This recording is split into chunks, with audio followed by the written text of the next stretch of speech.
Hello and welcome to Mark in the Park, the program where we discuss what's going on in Urbana Park District so you stay informed. Remember, at Urbana Park District, you belong here. I'm Mark Schultz and we're joined today by Matt Balk, our Natural Areas Coordinator, and hello to you today. Hey, Mark. And we're talking about Stewardship Days in the fall and how people can volunteer their time to help with the Park District. What is Stewardship Days? Yeah, so we're able to put on a weekly work day on Wednesdays throughout the entire year.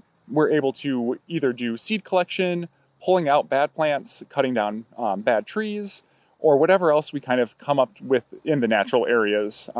We're able to jump around from our 4 signature natural area parks, so we're able to get a good feel of all of our parks throughout the year. Now, bad trees? What are bad trees?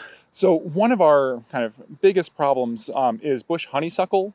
It's a really big issue along kind of tree lines, shaded areas.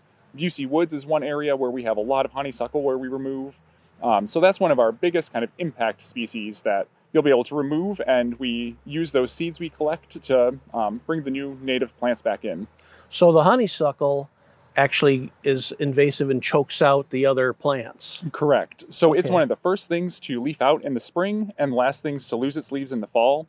So it really shades the whole ground. So not many things can grow under it except for other invasive species. And it also dehydrates the soil. So underneath it's just bare dirt. So we have a lot of erosion issues as well as lack of biodiversity. So you break out the saw whenever you see a honeysuckle. Absolutely. Yep. So you'll be talking about breaking out the saw. When people come to Stewardship Days, do they have to bring their own equipment, their own pruners and saws? Nope. Everyone, if they've got their own favorite tools at home, they can definitely bring those with. But otherwise, I supply all of our gloves and cutting tools. I've got everything from kind of small hand pruners to larger loppers and hand saws for the bigger honeysuckle and trees that we go after. But I supply all of the equipment depending on what we're going after that day. Matt Balk, the Natural Areas Coordinator, is our guest today on Mark in the Park, talking about Stewardship Days. And you're talking about seed collection. What's seed collection? Yep. So we're able to take advantage of our really great diverse prairies and collect an entire year's worth of seeds every fall. So we're able to start collecting some of our early spring species all the way through our very last species to start to flower. We take those seeds, we collect them with our groups, I dry them back at my shop, and then I create usually about 6 species or 6 seed mixes that we then take to our parks, either supplementing where we've removed the honeysuckle, or if we have a new prairie site that we're starting to open up, or if we're starting to kind of the years after we get rid of the honeysuckle, we can start bringing in more diverse species. And being able to have the species on site really makes it very cost effective for us to increase our areas. It seems like in the last 10 to 20 years, there's been a push to bring native plants back into Park District natural areas. Yeah, absolutely. And it's amazing to be part of Urbana, where this has been one of our long-term goals for decades now. So we've really kind of led the way as far as having these natural areas in the kind of urban park setting and letting people experience nature without having to go out too far, that they can walk to our natural area parks and really get to experience nature. That's one of the coolest things about natural areas in the Park District. I agree. Just being able to have schools and neighborhoods and everything else so close to our park boundaries is really, really exciting for us.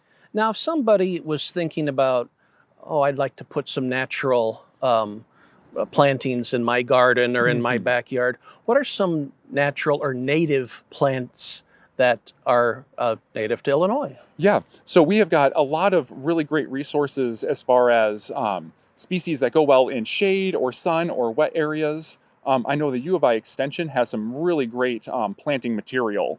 One of my favorites is going to be like Black-Eyed Susan, especially early on in a planting. It's an annual species, so it's just going by seed. After about 3 years, the rest of the prairie species have kind of pushed it out as everything establishes. That the Black-Eyed Susan works really well as almost like a cover crop for us, where it holds the ground against a lot of the weed species or the grasses and lets all those native plants kind of work on their root systems that first year. Now, somebody's inspired saying, I want to help out Matt for the Stewardship Days.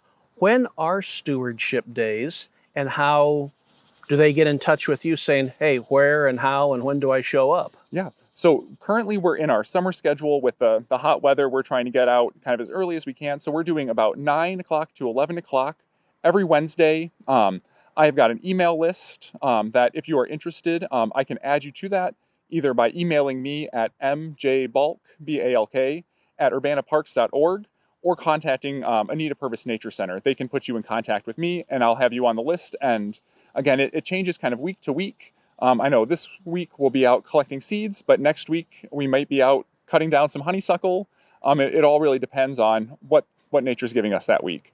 And also, too, one of the natural areas we are in right now is in Weaver Park. And this is the first Mark in the Park in Weaver Park. Tell us a little bit about Weaver. Yeah, Weaver is a really great park. It's definitely one of our hidden gems as far as our natural areas go.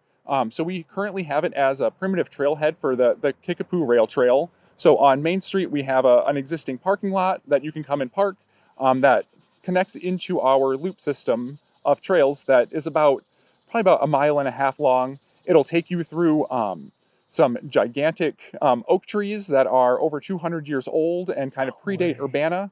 So you can kind of start by walking through, definitely getting a good idea of what the settlers would have seen as they would have walked through the woods and off into the prairie. And then we've got just tremendous wetland down on the south side of the park. We don't have a lot of kind of standing water marsh wetlands like this inside of Urbana. And it's been a great hotspot for birds. In the spring, we get a lot of migratory species coming through. And I know right now and through the rest of the year, it's just going to be full of flowers. So you take Main Street all the way out east, Yep. And to Smith Road, and then you just park right here and enjoy Weaver Park. Yeah, it's a terrific one. You can't see the wetland from the road, so it's kind of tucked away. But once you kind of get out into the park and start walking, it becomes people's favorites once they get out here. And one more thing, you're on the summer schedule from 9 to 11, but you're going to have stewardship days all through the fall months. Correct. Usually about October or November, kind of depending on the weather, we switch to a 10 to 12 o'clock schedule on Wednesdays. So that way we can kind of get out and avoid a lot of the dew and let everything warm up a little bit. We really focus on our seed collection through about November or so, and then we transition into almost full tree and honeysuckle removal. And again, MJ Balk at urbanaparks.org, or you can call the Anita Purvis Nature Center at 217-384-4062. Last question, Matt. I'm 6 feet tall. How tall are you? I'm 6'6". You eat your Wheaties for breakfast. I found out I have a really good advantage when I'm out in the prairie, being able to see over a lot of the other vegetation, and it's always important to kind of duck down and get a different perspective. Well, we certainly appreciate you and your efforts to keep our natural areas as in top shape as they can be, and we hope many people volunteer to come out and help you this fall. Well, thank you, Mark. Thank you, Matt. Matt Balk has been our guest today on Mark in the Park at the Weaver Park Natural Area, talking about how you can help out and keep our natural areas beautiful and full of native growth. Join us next time. I'm Mark Schultz. Have a great day.